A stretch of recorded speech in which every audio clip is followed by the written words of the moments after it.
We got some projects done. Yeah. We've been busy. We built a pergola in the backyard. Got this new table that we're sitting at. Mm-hmm. So we can kind of enter into the summer with a lot of things already done. Hello and welcome to the Resilient Lineage podcast, where we reflect on the past, anticipate the future, and discover what God is up to today. I'm Olivia. And I'm Milo. And thanks for joining us. Glad you're here. We got this brand new table we're sitting at, kind of different setup. Mm-hmm. See how this goes. Yeah. We're in front of our beautiful bay window. Yep. Kind of in this little nook that's off the Mom's kitchen. Mom's outside doing her devotions and looking at her flowers. Andrew helped us set this up. Andrew, our brother, your brother. My brother. So grateful for that. We're going to dive into a passage of scripture today. Yeah. Do you want me to just go ahead, or do you want to? Well, I think we need to set it up. Yeah, let's set this up, because the thing that I've been thinking about is particularly how, you've heard of Instagram influencer. Well, being an influencer today is a thing. In fact, it's the number one thing people want to be right now. Did you know that? Did not know that. Your generation specifically. Oh, that doesn't surprise me. There was a study that I read that they were contrasting, like people in the 70s when they graduated from high school, like what do you want to be? And it was engineers and astronauts and things like teachers and firefighters and policemen, those kind of things. And now, like at the top of the list is Instagram, or to be an influencer of some kind. Crazy. Yeah. And I think, or YouTube, have their own YouTube channel and things. And I think it's, this is a text that we kind of we've sort of gone back and forth how to do this. And I think we found a path, because we're going to talk about the shepherd metaphor that's found in the scriptures, which is probably one of the more dominant metaphors in scriptures. I'd say, yeah. As we think about the people that have influence in our lives. Mm-hmm. And the thing that I've been specifically thinking about lately is how there's been a rise of quote unquote spirituality in America.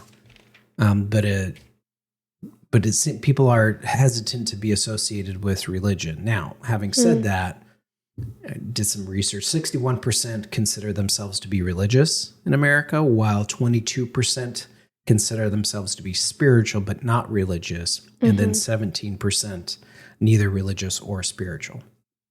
And so, but it used to be higher. The 61% used to be... this is the lowest it's ever been, is people wanting to affiliate themselves with this particular religion. Why do you think that is, just from what you've seen and the people you've interacted with? It could be like a plethora of things. Like, I was just having a conversation with someone, and they were asking about like my walk with God. And like they kind of said the same thing. I'm not religious, I'm just spiritual. And I was like when you say that, like, what do you, like where are you coming from? Because I have like an idea of what you're saying, but I want to track what you're saying. And he was like, well, I just have a lot of church hurt, and I feel like the church isn't what the church should be. Yeah. Like, I feel like the Lord calls us to be the body, but I think we can kind of get hung up on when services have to start, what we have to have, what we have to cater to. And like we were kind of talking about it, and we've talked about it in some other episodes of how sometimes with our spiritual walking can kind of come from a business format or like a secular format versus like a sacred format or structure almost. And so we were like talking about that. So, the people that say they want to be or are spiritual might have church hurt and might not want to affiliate with people that hurt them or experiences they had. But I feel like that's as far as I've gone into that. What are your thoughts? I think people... that people are hesitant to be associated with organizations in general, because to be associated with a particular organization is to perhaps be perceived that you hold to all the convictions and beliefs of that organization. Like there's some measure of accountability that comes with it, which I don't think that's a bad thing in and of itself. And I think that's a reasonable thing to evaluate and assess. But I think there's some folks that are hesitant to consider themselves religious. I'm going to be charitable. They're hesitant to consider themselves religious because if that particular denomination or faith or whatever it is, if there's a moral failure or if that organization has been abusive, they don't want to be associated with that case. So that's the charitable version of it. The uncharitable version is I think there's a lot of folks that want to have sort of a buffet of spirituality. They kind of want to pick and choose what they like and leave what they don't like. And so the things that fit with or affirm the lifestyles that they want to have or the mentality or the posture towards themselves and others, towards God creation that they want to be able to maintain, they'll kind of pick out those things, and then the stuff that's uncomfortable, the stuff that may require some sacrifice or things of them are the things that they want to leave behind. And so I think there's probably some mixture of both. And I think that's just true across the board, that institutions within America particularly there's not a lot of trust in institutions right now. So whether that's the political structures or the judicial or academic, entertainment, like you can kind of go down some people say there's 7 columns to like types of institutions within culture, and religion is one of those, or the church is one of those. And so there's just a lot of distrust towards. And I can also see that we live in a very individualistic world. And to be called yourself spiritual, that's very individualistic. I don't have to. Like, you're not associated with anything. Yeah, I don't have to. And it's very much like, I'm this and I choose to be this and I get to have control over that, which is, we have the choices in our life to be obedient to God, but in that capacity, it's very individualistic, which I think is something that our society is all for. Yeah. And not depending on others. So anyway. Well, and along with that, so I did some research because I wanted to know, well, is there a decrease in how people spend their money as it relates to spiritual things? Because kind of like one way you can sort of track people's priorities and values is what they spend. Yeah, to look at how money's being spent. So spiritual devotional products in 2025, it's estimated that it's going to be $1.65 billion. Whoa. And that is increasing by 7% each year. So it's increasing at a pretty healthy rate. I thought this was interesting. Psychic services. So that's like palm readers, tarot card readers, that kind of stuff. People who read your aura. What's that TV show called? Oh, my word. It's that lady with the long fingernails. Oh, I have no idea. And you call her, and she'll come to your house. Oh. And she's... Yeah, I don't know. Yeah. Yeah, you guys know who I'm talking about. Yeah, like that. Yeah. Okay. That TLC show. Yeah, so each year, what would be your guess? Each year, like a percentage? No, how much money do you think is spent on that stuff each year? Over $1 million. Yes, that's true. $2.3 billion. Nah, yeah. Bruh. And that's estimated to increase about 4%, more than 4% each year. Okay, then there's spiritual wellness apps. So Hollow? So that would be one of those. Yeah. Like Hollow would be one. What's that Bible streaming service? Does that count?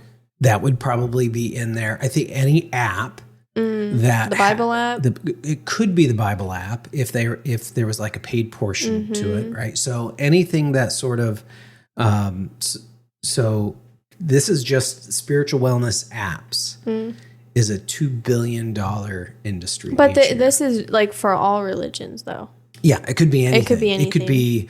I have an app that helps me with meditation and, or an app that, gives me spiritual motivations in the morning, or whatever it is. Yeah. It could be anything along those lines. So the larger point is that it's kind of a very broad category when we talk about spirituality. And I think particularly with these things, people can kind of pick and choose what they want to be associated with, not want to be associated with. So what we were talking about is then, okay, if that's the case, if people kind of want to pick and choose what they want, and there's this cultural emphasis on being people wanting to have influence Yeah. or be influencers, then what does the scripture say about how do I choose or how do I pick the influences that are in my life that will lead to my spiritual well-being?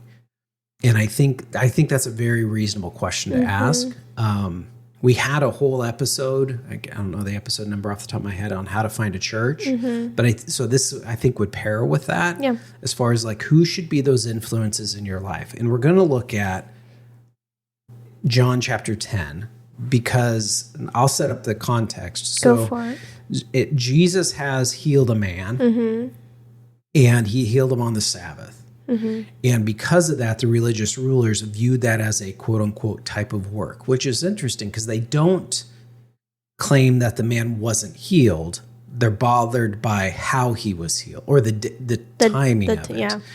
And so they come to Jesus and are accusatory. They actually grab the man's parents and say, tell us about that. I mean, so there's this massive investigation into what's perceived as this violation of the religious law, which we won't go into all the Sabbath laws that existed to protect the Sabbath.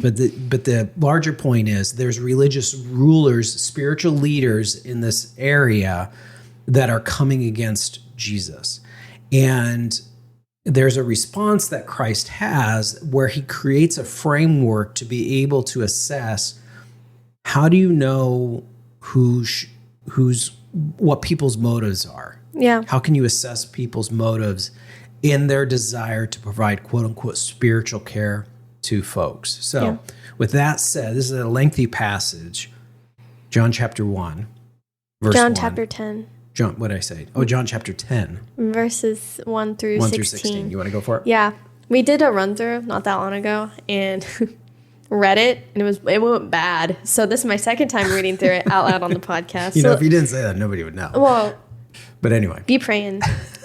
Okay, so this is talking about the Good Shepherd. So it says, truly, truly, I say to you, he who does not enter the sheepfold by the door, but climbs in by another way, that man is a thief and a robber. But he who enters by the door is the shepherd of the sheep. To him the gatekeeper opens. The sheep hear his voice, and he calls his own sheep by name and leads them out. When he has brought out all of his own, he goes before them, and the sheep follow him, for they know his voice. A stranger they will not follow, but they will flee from him, for they do not know the voice of the strangers. This figure of speech Jesus used with them, they did not understand what he was saying. So Jesus said to them, truly, truly, I say to you, I am the door of the sheep. All who came before me are the thieves and robbers, but the sheep did not listen to them. I am the door. If anyone enters by me, he will be saved and will go in and out and find pasture. The thief comes only to steal, kill, and destroy. I came so that they may have life and have it abundantly. I am the good shepherd. The good shepherd lays down his life for the sheep. He who is a hired hand and not a shepherd, who does not own the sheep, sees a wolf coming and leaves the sheep and flees, and the wolf snatches them and scatters them. He who flees is a hired hand and cares nothing for the sheep. I am the good shepherd. I know my own, and my own know me, just as the Father knows me, and I know the Father, and I lay my life down for the sheep. And if I have other sheep that are not of this fold, I must bring them also, and they may listen to my voice. So there will be one flock and one shepherd. That went way better than the last time. Yeah, good job. Thanks, Dad. So Jesus lays out there's sort of these three categories. There's the thief, there's the hired hand, there's a shepherd. We're going to kind of walk through them in that order. It's not the order that the scriptures laid out. Yeah. But I think it'll be better to land on the good shepherd. So the first is the thief. What are the qualities? So let me back up. So again, considering the spiritual influences of my life, in some ways, Jesus is identifying these three rules and the motivations that will exist within each of those positions, right? The motivations of the people who are caring for the flock. And we're the flock, people are the flock. People that need spiritual nurture. Like the metaphor is, it's like a sheep who just like they need green pastures and they need still waters and they need to be guided and led out and kept out. Don't go over here, but you can go over here. Like they need that kind of protection. Okay, then there's these folks, and these folks that will try to gain access or have access to the sheep then have different motivations. And so the first one he calls out is the thief, where he says, "Truly, truly, I say to you, he who does not enter by the sheepfold by the door, but climbs in by another way, that man is a thief and a robber. The thief comes to steal, kill, and destroy." Do you want to highlight what this person does? Steal, kills, and destroys. Yeah. But, the first part talks about, like, it doesn't enter by the way you're supposed to enter it by, right? Jesus says, "I am the way, the truth, and the life. I am the only way through the Father." And so the thief tries to enter your life through deception and illegitimate ways. So basically anything that's sneaky and rebellious and is not how it's supposed to approach you. Yeah. But it's kind of like if you let it, or sometimes like how you deal with it. Like, are you going to follow the thief when it comes into your life? Or are you going to stay in the sheepfold and be like, "Nope, you're not my shepherd"? Yeah, that was a question. So Bill Perkins and I talked about this. We had him on the podcast. He was our first guest. He's a mentor of mine and really knows the gospel as well. And the question I asked him is, in some ways, why would someone allow a thief into their life? This thief is not somebody who's in the text that Jesus is talking about. It's not somebody who's necessarily allowed in. But my question is like, what would be the appeal of the thief to someone? Do you have any thoughts about that? I mean, you and I were talking a little bit about it because you asked me the other day.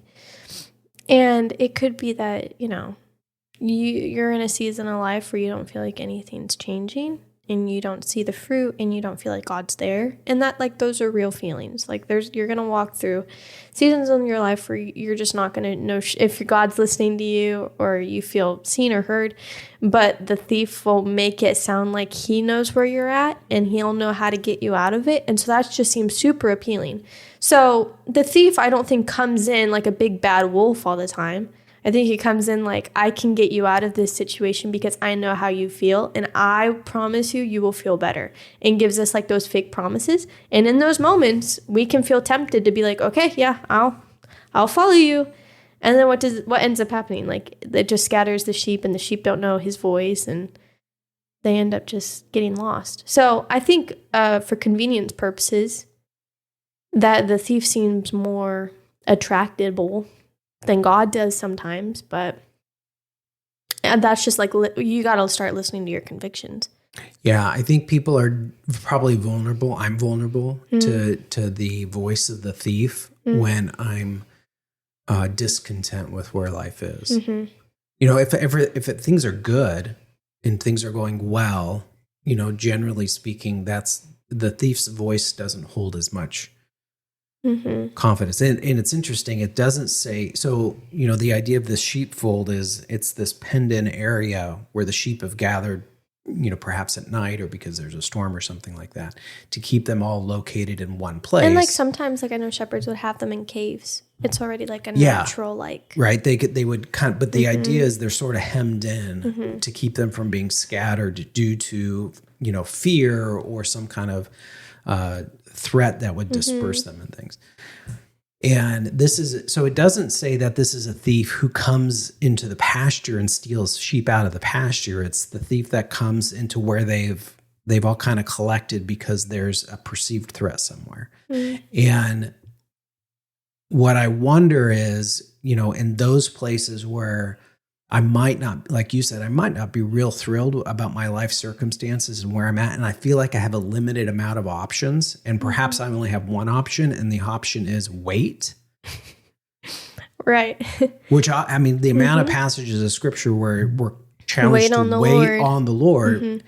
And that's when the thief wants to come in and say, "You don't have to wait. We can get out of here. I found another way out of here." And I think that's a tempting voice to to want to kind of lean into. And I think when assessing those influences in our life, and when we look at somebody who's going like, oh, you don't have to wait on God, don't worry about that. Yeah. There's this other thing. There's this other way that you can walk. You know, the temptation is to like, okay, well, I'm going to go with them. Their motivation, though, is to steal, kill, and destroy. That's the motivation. And I think they're never going to tell you that's their motivation, but their motivation is to devour. Yeah. Okay, so that's the thief. Then there's the hired hand. In verses 12 through 13, it says, he who is a hired hand and not a shepherd, who does not own the sheep, sees a wolf coming and leaves the sheep and flees. And the wolf snatches them and scatters them. He flees because he is a hired hand and cares nothing for the sheep. So we kind of like broke this down into like, they're only loyal to their personal like preservation before the preservation of the sheep. So they're very much concerned about themselves than the job itself of like, this is my role, you know? Yeah. And then they like run away from conflict when it gets painful or you don't know what to do, right? Which is funny because you would think a hired hand would know how to defend the sheep. Well, it did, and it doesn't say he did. It doesn't say they don't know how to do it. Mm-hmm. It just means they're not willing to risk it. That's good. Yeah. And because I think that's the, I used to work in construction. Your grandfather, my dad, has a construction company that him and my brother-in-law run now. But when I was in high school and in my early 20s, I worked for him during summer and winter breaks. And the bigger the job, we would hire temporary temps, what we called them temps, which was temporary laborers. And they would come out. And, you're always kind of assessing the temporary hires, because if it's a good worker, somebody who's working hard, man, this might be somebody we want to hire full time, right? That we'd want to bring them onto the team. And so every temp is kind of initially evaluated through that lens. And I was on a job where we would get, we were the ones that would kind of get the temps. So we would they'd come work on the crew I was on for a little bit. And then after like a week of them working with us, I would, the foreman would pull me aside and be like, hey, what do you think of them? And some of it was like, not what do you think of the quality of their work? What do you think of the character of who they are? Do they, are they a good team member? Are they somebody who kind of embodies what we want to be about as a company? Are they trustworthy? That kind of stuff. And there was times when I was like, yeah, this is a good guy. Because sometimes folks are temps because they moved into the area, or maybe they got laid off from a location. So or maybe they're interested in it, but want a job in the meantime. Yeah. Or, there could be a bunch of reasons. Sometimes it's somebody who just got out of prison. Sometimes it's somebody who moved into the area because they're running from something. So there's so many wide variety of things that sometimes temps are kind of judged as like unstable, unreliable people. But that wasn't always the case. And so there was times when it was like, what do you think? And be like, yeah, we need to hire this guy. Like he's been rock solid. And then there's other times it's like, nope, don't pull the trigger on that one. Don't pull the trigger on that one, because it'll end up costing us. And with this, hired hand thing, it's someone who's trying to do the least amount of work to get the most amount of pay. Yeah. Right. So their motivations are very self-oriented. They're, why do they run when the wolf comes? They run because they're interested in self-preservation more than the preservation of the flock. Yeah. And I can't help but think that, there's a lot of spiritual leaders that sort of operate off of that ethos. That they really aren't interested in the health of the flock. They're interested in What do I get out of it? Yeah, how much more impact, how much more influence can I have? How much more popularity can I gain? How much more can I get? And this is where I always, once I talk with a lot of people that might feel called to ministry, and they'll ask me, they're like, what do you think? I'm like, well, what are you going to do for an education? Well, I don't really feel I need an education to be in ministry. And I'm not saying everybody needs an education, but like if your interest is really in caring for the flock, then you're going to want to educate yourself as much as possible so you can do the best job. It'd be like somebody who's a veterinarian saying like, I want to work with animals. Oh, you're going to become a veterinarian? Yeah. You're going to go to, so what school are you going to? Well, I'm not going to go to school for that. We would look at that person and go like, well then. I'm going to take my cat back now. Yeah. Like how much, if you really care, then you'll put yourself in a place to learn as much as you possibly can so that you can bring the most amount of care. Yeah. And I'm not, we live in a time where, formal education is being reevaluated. What does it mean to have a formal education? There's things you and I are working on this summer that are, an online program that we're walking through for some things. And so, but we're intentionally putting ourselves in a place to learn these things. My point is the hired hand is not interested in that. The hired hand is like, I just want to do enough to get my paycheck so I can go about and do the things I'm actually interested in doing, which is not caring for the flock. Yeah. That reminds me real quick of a professor I had. And he very much tried to instill in us that a hired hand mentality is not a good mentality. And when it came to his assignments, he was like, I need you guys to be diligent about this assignment because I'm going to be grading on your diligence, not because. And he would I'd get annoyed when he'd say, I'm like, brother, we all know what you're going to say. But he would always say, like, if you're going to meet the minimum word count, don't expect the maximum grade. Like, I'm going to tell if you guys are cheating or not. Yeah. Because I've gotten other papers from you. And we've done written exercises in class. So he's like, I know how you write. I know how ChatGPT writes. Yeah. And he's like, and just because you meet the minimum word count, it better be great. If he's like, I don't know where this is going or this is so bland, you get what you deserve on that. But he would constantly try to push us. And I learned so much. That was my favorite class because he was actually interested. Not that he got anything out of it, other than like his assignment's the same, like grade these papers based on a rubric. But he would try to push us because how you are in school, probably how you are in, all of these areas bleed through on your work mentality. You're cultivating a work habit, right? And you're cultivating a sense of what does it look like, generally speaking, the things we have ownership of are the things we carry responsibility for. Yeah. And so if I have a deep sense of ownership here, I'm going to carry a deep sense of responsibility.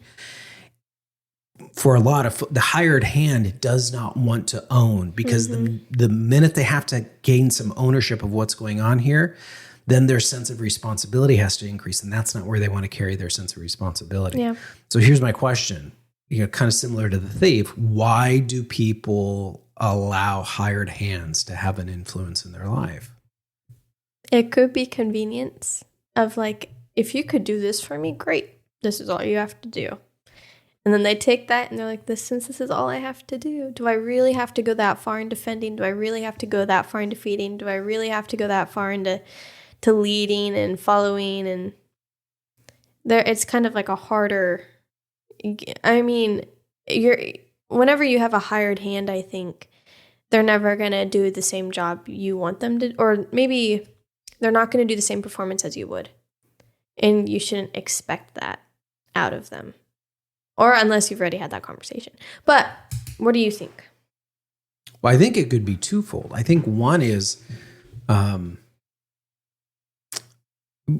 start with I think the one reason why people are drawn to hired hands is because hired hands can look kind of flashy.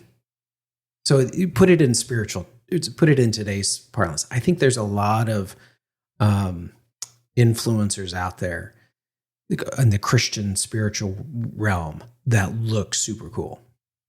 Like you look at them or the way they say things, like there's a charisma to them that's like, man, that is really attractive. That's really interesting. I like how they go. Now, so I opened the door of my mind and heart to allow them to have an influence on me. But what do I actually know about them? Probably very little, but I'm super impressed with them. Why? I think that's a valid question to ask.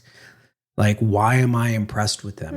Who do I know that can kind of vet their character, their calling, that, you know, that their identity is rooted and grounded in Christ? Where's their sense of accountability come from? Yeah. And I've slipped into that. You know, we could go down the list of ministers who have fallen into moral failure, right? And it's not a small list. And I think anytime you look at a minister who's fallen into moral failure, you'll find someone who had adopted this hired hand mentality. What am I getting out of this? What is the least I have to do to get the most amount of personal gain? Or if I give a lot, I'm going to expect a lot.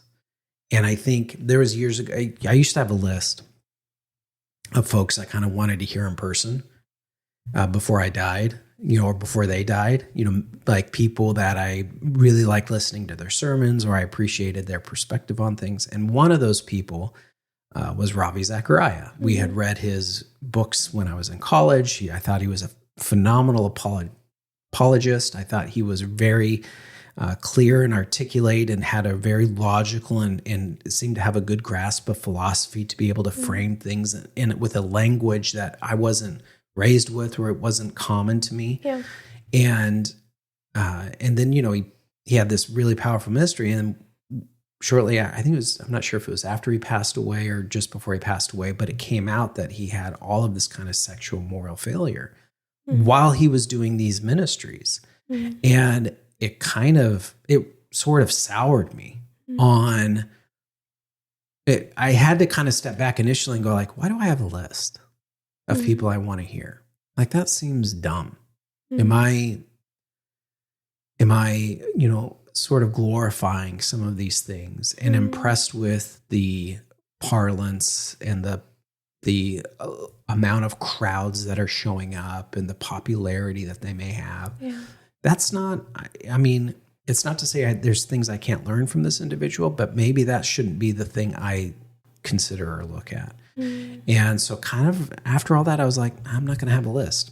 Now, there's still people I want to hear in person if the opportunity presents itself, but I'm not going to go out of my way to make it happen. And seek it out. Yeah, because I think it just facilitates something in me that I don't want to adopt or something. Yeah, I just don't want that. Yeah. So I think that's the first reason. One is that people are drawn to hired hands can appear kind of sexy, right? The second is, I think hired hands, they will provide you a minimum standard to live by. So it's kind of the person, it's like when I was a kid, there was this one babysitter we loved to have, Mary and I loved to have, Tina was her name, because Tina kind of let us get away with a bunch of stuff. Oh my word. Do you know what I mean? Yeah. It's like mom and dad are gone, Tina's coming, oh, we're going to have a good time, right? And like she would let us stay up a little bit later. She'd let us watch shows on TV mom and dad would never let us watch. I guarantee your parents are listening to this like, Tina. We talked about this. Tina Gibson. I don't know what her married name is now. I mean, again, it wasn't like these were, we didn't have cable or anything like that. So it wasn't like we were watching horrible things. But it was, from my vantage point as a kid, the boundaries were stretched when Tina was babysitting. So, and that's different than my mom and dad, right? And I think a hired hand is going to let those boundaries stretch. And I think people want that. They kind of want more freedom, looser standards, which is, it all sounds great until the wolves show up. Until there's an actual threat, until there's an actual problem, because, it's a meme. as it were, that when somebody's in danger, who do they cry out for? They cry out for mama, right? That there's this, in my most vulnerable and terrifying moment, who do I want? I want those people that I know love me unconditionally. That's who I want around me. I don't want the hired hand, because I don't know if the hired hand loves me unconditionally. Yeah. So I think that's kind of a long way to go about it, but I think those are the two reasons why I think people allow hired hands into their life. One is kind of there's all these sort of cool superficial things that we see that we allow to influence our decisions. And then we like hired hands because they lower the bar. They lower the standards we know we ought to be living by. Okay, third, good shepherd. Third, the good shepherd. It's kind of sprinkled in here, but you could look at verse 2 through 5, 7 through 10, or 14 through 18. And first thing, like the shepherd enters by the door, because he is legitimate and approved, and he knows where the door is, he knows how to open it, and he knows what to expect when he opens the door. He calls his sheep by name because they know him personally, and he knows them personally. He goes before his sheep so they can follow his lead. He protects them from danger and doesn't run when things get hard. He's willing to fight to the death to protect his sheep. And he brings unity to the flock and offers abundant life that is full of purpose, peace, and presence. All good things. Mm-hmm.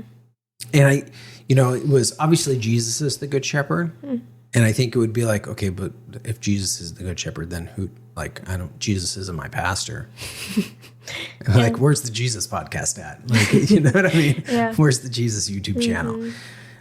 In 1 Peter chapter 5, that's kind of addressed where Paul writes, Peter's writing to the leaders of the church, which are called elders. He says, I exhort the elders among you as a fellow elder and a witness of the suffering of Christ, as well as a partaker in the glory that is going to be revealed. Shepherd the flock of God that is among you. Exercising oversight, not under compulsion. So don't be a shepherd because somebody compelled you to, or you feel pressured to do it. Okay. So not under compulsion, but willingly, as God would have you. Crazy. Not for shameful gain. So there's the hired hand, the thief piece, but eagerly. Not domineering over those in your charge, but being examples to the flock. And then it says, and then when the chief shepherd appears, you will receive an unfading crown of glory. So this idea that Jesus is the chief shepherd, but he has these under shepherds, right? He has these under, the word pastor is a shepherding term. You know, what we call them pastors because they shepherd the flock. Right. And so I think there's this, when we talk about who are the pastors in my life, who are those folks that kind of, hit these marks that Jesus is talking about when it comes to the good shepherd. Obviously, they're not replacing Jesus, but they're a means to, of leading us to experiencing Christ. So Jesus enters by the legitimate door, right? He comes and goes. He is the door. He is the way. So there's this, an effective pastor will never point you in a direction that Christ is not leading you in. In fact, one of the questions that I will oftentimes ask folks is when they sit down with me is they'll say, whether it's sometimes it's context of being a Navy chaplain, they'll say like, all right, chaps, what should I do? And I'll ask them, the first question I'll ask is like, well, what has God already told you to do? What's already on your heart as the next step you need to take? And probably 9 out of 10 times people can answer that question very clearly. They might not like the answer to that question. And what they're actually wondering about is not what's the next step. They want to know what the 5th step is going to be. And that's where their concern is. It's not in what the next step is. But it's like, well, the good shepherd's only given us enough information for the next step. So what would it look like to take that step this week or today? And so the good shepherd is always going to help folks discover, good pastor is always going to help folks discover what the good shepherd is up to. Yeah. What is he doing? Calls sheep by name, because he knows them personally. A pastor, that kind of spiritual director, mentor in my life, is going to know my name. I know their name. There's an intimacy with that, which some people, this is one of the things that we go to a very large church. Now we're at a campus, right, where there's a pastoral staff. But in fact, I was talking with a buddy of mine the other day who pastors a church of like over 3,000, and it was bothering him that he was talking with somebody. He's like, "Oh, where do you go to church?" And they're like, "I go here," and it bothered him. He didn't know their name. And the reality is, comes a point when the quote unquote pastors aren't going to know everybody's names. Yeah. So the question becomes, well, who are the pastors that do know my name? Yeah. What is the access that they have to my life? I mean, you can go through these things, right? Goes before the sheep, so that they can follow. So a pastor or spiritual leader doesn't have to have all the experiences you have, but their walk with God should be in a manner that you can go, they're diligently pursuing Christ with everything they have. Like I was a full-time pastor. I was the senior pastor at Wesley Evangelical Church. Of course, I was the only pastor, and I was the janitor, and I mowed the lawn. All of the above. Yeah, when I was 22. Crazy. So I'm 2 years away from that, Dad. So that's Andrew's age this year. Yeah, crazy. So I'm pastoring people that have 2-3 times life experience on me. So I'm not going to go ahead of them in life. That's impossible, right?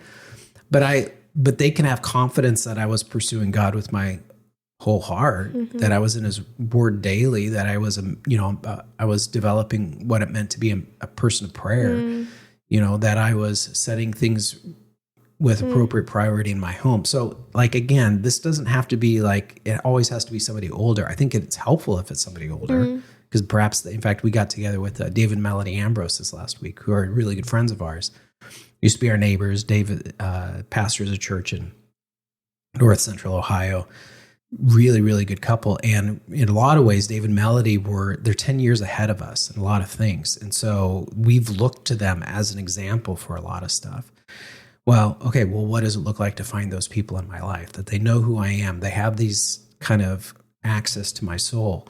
They're willing to fight to the death to protect, they're willing to stand up for what's right. They're willing to risk conflict. Yeah. There should be people at peace because they also bring unity, right? They know how to create a cultural environment that brings unity for folks, but they also know how to stand up for what's right. And they also know the conviction of why it's necessary to lay down your life for it. Versus it's like, oh, I'm just supposed to lay down my life. It's like, no, you live with the conviction on why you're supposed to do that. Why this is important. Why it's important for the health of the flock. And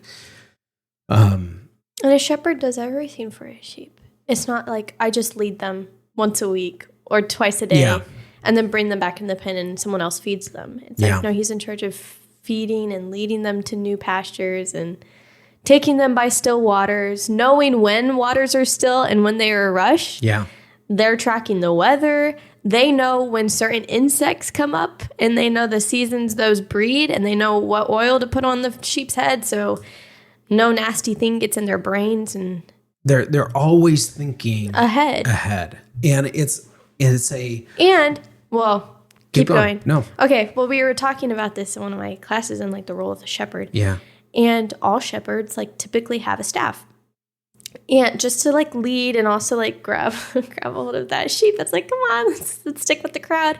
But when shepherds, when they're going on like long journeys, they'll run into other shepherds, and then that's when them two like get together. But usually, I've heard someone say, I don't know how accurate this is, so we might have to fact check this afterwards. But they would engrave like testimonies on their staff of like times when a bear came or a wolf came and they were able to defend. And so when shepherds would get together, they would like show each other's staff, and like how does leading well actually help your testimony, but also encourage others? Well, and two, I imagine like, if I'm a shepherd and I'm out caring for my flock, and hey, there's another shepherd, and we're going to exchange notes. Hey, be careful. I know you're heading over that way. There's some bears over there. Hey, be careful going that way. We got wolves over there. Hey, be careful going that way, because there's a band of thieves that are out running around trying to pick off the flocks, right? So they're going to inform one another. Hey, what are you seeing? What are you experiencing? And they're going to exchange those notes for the flock. In fact, like this friend I mentioned who pastors this church, I was at his church this last week for an event, and we got to talking, and he wanted to show me some things. And so we peeled off from the group, and we were talking. I was like, how are things going in the church? And there was things we could talk about that you're not going to talk about with anyone else, because you'd have to put a lot of other things in context. But as a minister, you kind of understand the parlance, and so you're able to dive quickly into very detailed things. Yeah.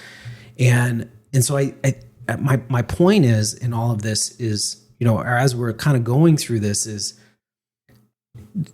so here's the question. What are the motivations of the shepherd? The motivations of the shepherd is the health of the flock. Yes. Is that the flock would thrive. And what do they get out of it? They get the joy right. of watching the flock thrive. Which is like, people are like, yeah, okay, but what else do they get? Right. And this is one of the things that, oftentimes ministers aren't paid well, and ministers, I'm not going to say, listen, you should be pay a man worthy of his hire, right? Ministers should be paid well. Having said that, we're fortunate. I'm paid well to do what I do, but I don't do what I do because I'm paid well. Right. That's a hired hand mentality, right? My joy is like, I experience joy when I see someone get closer to Jesus. Yeah. Like when we did our podcast with Hans a few episodes ago, somebody reached out to me, and I said, how's it going? And they began to share some things. I'm like, let's go grab coffee. And we grabbed coffee. Now, I haven't worked with this person in a year and a half, but they would consider me to be their chaplain. And we got together and spent an hour and a half with one another catching up. And I was able to kind of encourage them and challenge them. And, and it was like a really good time. I enjoyed that. I don't get paid anymore, and I don't get paid any less for that interaction. But why? So, and I'm not saying I'm the best pastor on the face of the planet. That's not the point. I'm trying to expose what the motivations are behind people who carry that kind of passion, that kind of desire. And so when we think about the spiritual influences in our life, and when people say like, well, I'm not spiritual, I'm religious, like, okay, but fine. Whatever framework you want to go off of, but who are those influences that are in your life? Because you need to be mindful. Back when I was talking to Bill about this, he says, and then there are people that are wolves in sheep's clothing. Like, that's a whole other thing. You and I began to kind of talk about, there's passages in Ezra that talks about the good shepherd, and there's that Jesus may even be hearkening back to what this is. The metaphors are deep and wide when it comes to what it looks like to have these sort of spiritual influences in our life. And I think my concern is that people aren't weighing those influences in a manner that is wise. And I think Jesus lays out for us a very clear and concise, convicting way of what does it look like to have those kind of influences in our life. So, do you think there's areas in our lives where we're the shepherd in one area, but then a hired hand in another, to kind of like flip the role? Give me an example. I don't know. Like someone's spiritual life, right? Like I've had times when I'm like a 6th and 7th grade girls leader. I don't know who else these girls talk to about God or the gospel or about the Bible, except once a week with me. I don't ask those questions of like, I probably should, because I've been meeting them with the whole year of like, who do you guys like walk through the Bible with, or is it just here? Because I'd like to track that. But I feel like a lot of people, when it comes to volunteering, especially at church, are you doing it because you're not really going to get anything out of it and you know you should do it because it's serving and you're only going to be here an hour and a half and then you can dip? But then when it comes to your career, it could be like super diligent. You're after the safety of others. Yeah, you know what I think mean? that's probably a bigger that's probably another episode, to be honest with you, because I think there's a like what we're talking about here is sort of a vocational posture, right, towards the spiritual influences that are in my life. Now, can somebody still have a pastoral heart and not be a full-time minister who's a pastor? Sure. Absolutely. In fact, I would argue not everybody who's a pastor has the gift of pastoring. They might have the gift of teaching. They might have the gift of administration. But that is not the person you want by your bedside if you're dying, because they will just make the whole moment feel awkward. Right? Yeah. So just because somebody holds the title doesn't mean they hold the gifting. And so I think there's that's a whole other conversation of what does it look like to have the gifting in these areas. But I do think there's a piece where sometimes people are volunteering and they're sitting in that they kind of carry some of those pastoral responsibilities, but they don't have the gifting for it. Yeah. And which is fine. Like, and sometimes you got to do what you got to do because stuff still has to get done. Regardless of, there's some guys I know who are quote unquote pastors at churches and they preach every Sunday. They have the gift of pastoring. They do not have the gift of preaching. So do you know what I mean? Yeah. So sometimes there's tasks and obligations that we have that might be outside the scope of our gifting, but in light of the way organization is structured, might not be outside the scope of our responsibilities. Right. Okay. So some questions to consider. Questions. Yeah. First question, make a note, like, who are you listening to? And then second question is a little bit harder. It's what is it costing you? Yeah. Because it's costing you something. Second question, how will a hired hand's lower standards entice me to follow his leadership or her leadership? And then the last thing is, what are the signs that a thief is climbing over the protective wall of God that he has put up in my life? So, with that. Good. And I think the reality is all, whether you want a thief to come after you, a thief will be coming after you. Whether or not you want hired hands in your life, you will have hired hands in your life. So being mindful of that, I think, is really helpful. But also being mindful of who is God wanting to be my shepherd, my spiritual leader. That's good. All right. Well, I hope everyone has a great week. Yeah. Before we end, you can share, rate, follow, and review this podcast. By doing so, you help us gain traction and let others know what we're all about. You can sign up for our newsletter. Yeah. Sign up for our newsletter. And by doing that, you're going to help us get the traction we need. And it will allow us to be able to be in direct communication with you. Because while we post this stuff, Olivia posts this stuff on Facebook and Instagram and TikTok. All of these places. That has not given us a direct line to you because it may or may not appear in your feed. But if you sign up for our newsletter, we know that will end up in your inbox. Whether you read the email or not, it's there. That's up to you, but it's on you. In fact, I was talking to somebody the other day and they were telling me, actually it was today, they said, hey, I just, I listened to the episode with Hans. Again, that episode keeps coming up. And I was like, yeah. And they're like, yeah. Anyway, this is an episode that came out several weeks ago. I know they're signed up for our newsletter. And so, but they recently started accessing it. So sign up for our newsletter. We'd love for you to do that. If you want to reach out to us, hello@thisresilientsoul.com. Email us if you want to partner in anything. If there's something you want to do together, we welcome that opportunity. If you have any comments for us, that's a way you can reach out to us. You can find either one of us on Facebook, Instagram. Just look for Olivia's beautiful face and my bald head. Oh. And You'll find us. All right. All right. Have a wonderful week, Thank everyone. You all. Go with God. Be at peace.